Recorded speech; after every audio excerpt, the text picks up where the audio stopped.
Thank you for being here with us, being here with Allison and with Randy Schutt. We're so excited to have you with us.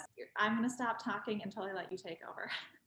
Yeah, well, thanks for inviting me. Thanks for tuning in. My name is Randy Schutt, and glad to be here with you. Just thought I'd share a little bit about my background and my creative process, and then open it up for some questions at the end.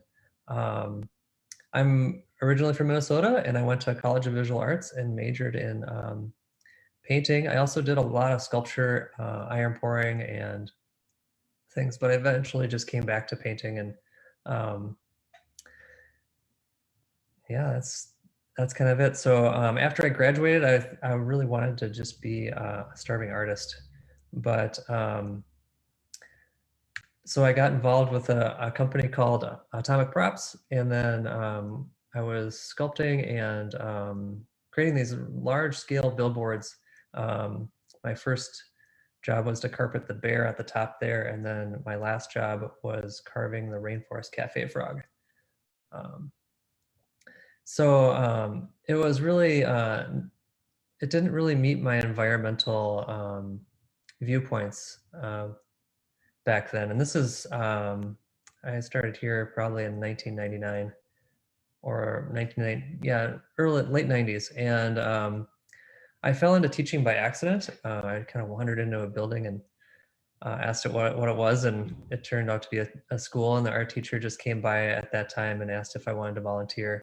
And that was something I was just looking to do in the community. And so I started doing that, and then the art teacher left, and they asked me to start teaching full time. And then I was also asked to teach ceramics, and that was something that I knew nothing about and didn't want to do, but I did it, and the students actually taught me how to throw on the wheel. And after that, I worked until 9 o'clock every night after school for years, just teaching myself how to throw and how to learn as much as I can. So that led me to Northern Clay Center, and I did the educational kind of workshops that were hosted through the Clay Center, and met a few people and became friends with, and continued dialoguing with them. And in 2005, that's kind of when it really hit me that I wanted to incorporate or focus more on pottery. And I started to see kind of the bridge between the two and how I could work with them. At this time, I was also learning a lot about Tai Chi and Qigong and meditation. So all of it kind of started to come together and influence each other. So one of the challenges was to, I was kind of doing some challenges with myself because I wasn't in school, and you're just working and making work. And so I create small challenges for myself. And one of them was to create a slab, a coil, and a wheel together. And then I was having a challenge with a friend too, to see if we could make a dinner set for each other and we could have dinner together. And this piece was kind of the first of the door that I had an idea of. And after that, I started exploring how I could make a door more three-dimensional. And I explored quite a different variety of options, and just got really creative. And a lot of it didn't really work, but it's worth exploring the idea to its fullest, right? So I really started to love it. I really started to get more and more into it. And but grad school was kind of out of the question because I had a great teaching job and friends and family, and I didn't want to leave state. So so I had to just kind of make amends with that, going somewhere for grad school. And so I just decided to kind of create a clear definition for myself of what I wanted and what I wanted to do. So kind of figuring out if I wanted to do craft or art, or where's that boundary or line. between the two, and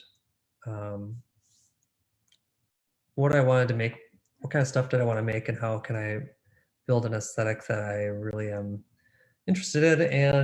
And all that kind of came down to leading to, oops, how do I go back?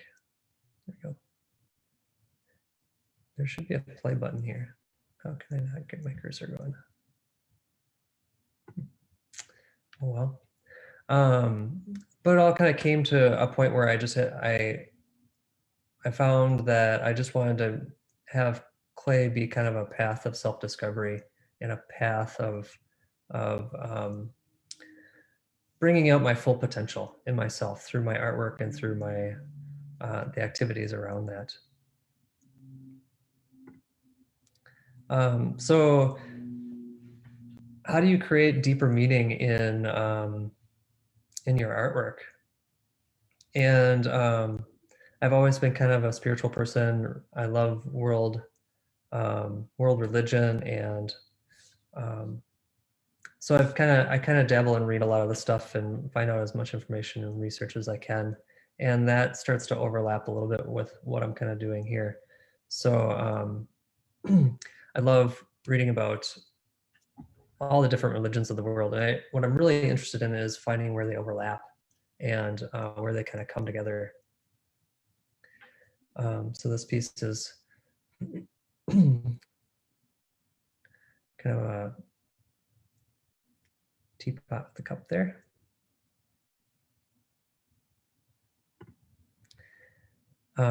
So part of my process is just listening to kind of my heart nudges is what I call them, kind of like where does my heart get kind of excited and skip a beat, or where is it speed up, or how is it, how to, like, just kind of looking and listening for what's speaking to me and what comes up in my day. What comes up when I'm taking a walk or reading a book or watching a movie or whatever it is that I'm doing. Always just kind of having that listening ear open to every single moment, and that's kind of the practice that I try to do. For this piece here, it was inspired by someone kind of coming in and out of my life, and I kind of felt like I just had this moment of like, God, I just feel like my heart is this revolving door, and so that's kind of where this one was inspired from. And then the process of watching your body and how it responds to things in your environment. I have done some Aikido and Kung Fu, and some of my Aikido training really talks about mind and body oneness. And a really clear example of that for everyone probably is when you've ever been upset or angry, your body starts to tense and tighten, or make a fist even. And that is just mind and body becoming one, right? Like they're linked, and it can go either way. Your body can show what your mind is displaying, or your mind can, kind of tune in and be aware of what your body is saying. So it really goes both ways, and that's kind of an interesting part of the process, I think. So there's lots of different activities and things you can do to kind of show how that link is inseparable. So another thing that I pay a lot of attention to is my thinking, and either sitting at the wheel and just like trying not to think of anything and watching what comes up, or if I'm driving or wherever I'm at, I'm always just really paying attention to all my thoughts. And it took me a while to learn that I'm not my thinking. My thoughts are not always me. Like if I don't like something or someone, it doesn't mean that I'm going to go hurt them or do something, even though I had that thought. So that's just kind of something I wanted to put in the space, is just kind of paying attention to. And our thoughts are pretty fascinating and often can tie into our dreams or our subconscious too. And I think they're pretty fascinating this way. This piece was inspired by, we were traveling and I had this lock for my bag, you put on your travel luggage, and I just had this moment of, early in the morning where I was still groggy from the travel and kind of messing with this lock, and kind of spoke to some other areas of my life that that you're working through. And there's a little illustrated character here holding a flashlight, kind of hiking through the woods or in the evening time. What was the idea behind that? So even cleaning or like, you can find inspiration anywhere if you're really just open and observant to it. So this piece, I was cleaning the bathroom and found this mechanism that just really spoke to me, and it just kind of like was kind of a setback. It just kind of took me back and was um, kind of fun. I meant to click on this one here first. The toilet bowl brush is where that was inspired from. So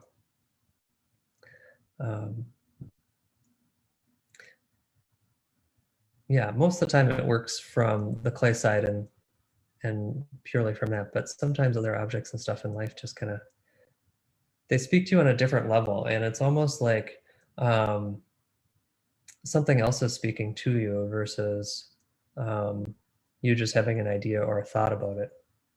So yeah. So more recent work, all my work kind of has a set of parameters or rules or structures that I kind of try to stick to so that I don't get too spread out and like run away with my ideas too far. So in my newer work, I'm playing with structures that I can take apart so that I can transport them. So this particular piece is movable, but also I can take it apart as well.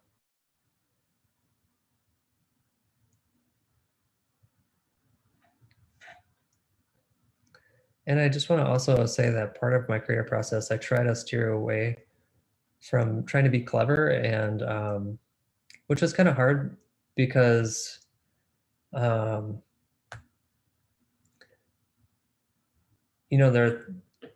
they take a lot of thought and planning and to build and construct, but I don't want them to be I want them to be really personal and meaningful and have the depth and symbolism that kind of is longer lasting, where clever can be kind of a short term, like one line joke, like, so I really want to kind of build in some depth and some symbolism within my work through that. So this latest series that I'm working on is it's kind of, I've been thinking about kind of like, what if the Earth could dream? Like, what if the planet had dreams itself and it was dreaming, and maybe we're part of it, or maybe we are hearing what the Earth is dreaming through other, through nature, or I don't know, osmosis. I don't know. It's kind of fun to play around with ideas. So I just think it's really kind of fun to continue to refine and deepen your values and your beliefs in clay, and continue to explore and push the medium as well. So this piece here, the sliding mechanism, you can actually, you can twist and then it comes off so that you can move that piece there too. So this is about the moon and the story of the moon rabbit. During the winter months, the moon is rotated in a way that there's a story where the shadows of the moon create kind of a rabbit. And the story is the rabbit is mixing the elixir of long life and giving it to the Chinese goddess Kuan Yin, the goddess of compassion. So this particular piece is Again, all those little sections just kind of are sitting on top of little pointy stilts.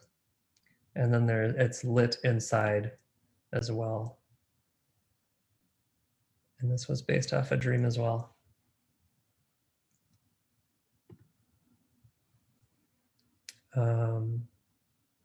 Some newer cups that I've been working on have been the Smart Cup, where I was kind of thinking of, again, this kind of comes from more of my my education of spiritual stuff, and this is kind of a Chinese folklore of, or myth of the three stars, which is Fu, Lu, and Shu, and each one kind of represents kind of how we find happiness. So there's one is longevity, one is happiness, and one is wealth. And I put emoji symbols in there for the different symbols that relate to them. And kind of this idea that we look towards our electronics or our phone as this way of finding happiness and longevity and fulfillment. And I don't know, I'll leave it at that. And this other piece was something I've been working on for a couple years, and kind of this moving handle mug.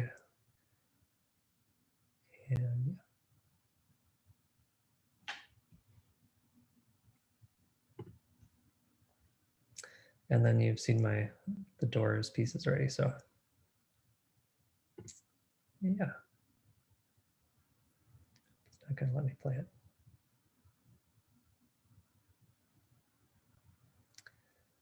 So that's supposed to be a meditation, or the figure inside there is Sensei. He's kind of a Japanese, he's kind of the founder of Aikido, a martial art, and kind of created a system and structure around the martial art, and super famous guy. So yeah, open for questions and conversation. Randy recently converted his kiln at home into utilizing some solar power. Yeah, I put solar panels on my garage where my kiln is and my studio. So it's basically hooked up so that if I produce too much electricity, it goes back to the grid and they pay me for it. And then if I use more, then I pay for the regular grid stuff. But yeah, the numbers really work out really well, even if you live in Minnesota and have snow. The snow I found this year just would melt enough and it would just slide off, and that was pretty nice. So I was able to capture solar throughout the winter pretty easily, and it wasn't as much. Already I've seen a huge spike in terms of collecting, but it does help the cost of the kiln tremendously, and I love it. I think it really lives my values and helps the environment. And I think the technology of solar panels too has come to not necessarily a plateau, but definitely a quality where it makes a lot of sense, where you get enough money, bang for your buck, so to speak. So highly recommend it. Yeah. And it pays itself off and is a good investment. So that's so cool. I really appreciate you sharing how you live your work, and I think that we're really lucky to have you as an educator in the Minnesota community. I feel like I would have loved to have you as an art teacher. You know, when I was growing up, I didn't actually take very many art classes until I got into college. You know, it's talking about the personal connection and the way that you connect with the material and the way you connect with the individuals. They do like feed each other, right? So, yeah, and I really appreciate hearing about art as a part of your therapeutic practice, but also just like influencing and how it kind of embodies these thoughts, feelings. I'm excited to learn more. I know Randy has a web page, and you can find and ask questions there too if you're following up after our live time together, which I'm sure you're open for that, right, Randy? Love being awesome. Yeah. Does anyone else have questions before our time elapses? 30 minutes is hardly enough time. It both feels like a long time to fill, and then you realize, oh no, it's almost gone. Randy just got done with school right at 3, so we got him just right on time. Have you been teaching from home most this year? I have, yep. I thought it was going to be really a challenge, but I've embraced the iPad and its apps, its creative apps, and I love it. I think it's a great tool that I've been avoiding for so many years because I really like that hands-on experience. But I definitely see some real advantages of using your iPad and focusing really on the conceptual nature and all the formal qualities of artwork too, versus just because art is more than just working with your hands. It's I was just gonna say there's so much work in the design field, which I feel like is such an integral part of art, but then there's so many technological aspects to that, which yeah, even artists often feel unqualified or unprepared for. So I'm betting your students are really, it's like you're preparing them for a real world challenge too, in a way that you have been for years, but in maybe a more formal technological sense. yeah, yeah. It's definitely the way I see the future going too. It's we're becoming increasingly more reliant and dependable on it. So not necessarily a bad thing, but not necessarily a great thing either. I don't know. I don't really. It's just what it is. Yeah. Your classroom practice is forever changed now? I think, yeah, I mean, I think so. I think that I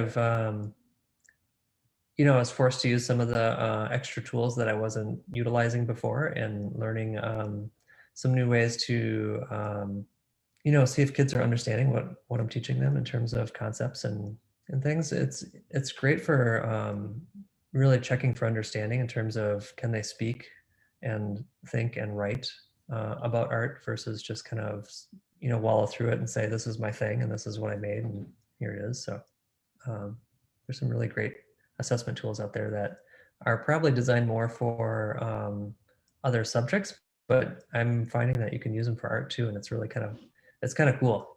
I never thought that I'd be interested in creating assessments for art students, but it's working. Randy, thank you so much for sharing. It's been really great. Yeah, good. We got your handles, your .coms, all that good stuff. Thank you, Randy, so much. Thank you so much.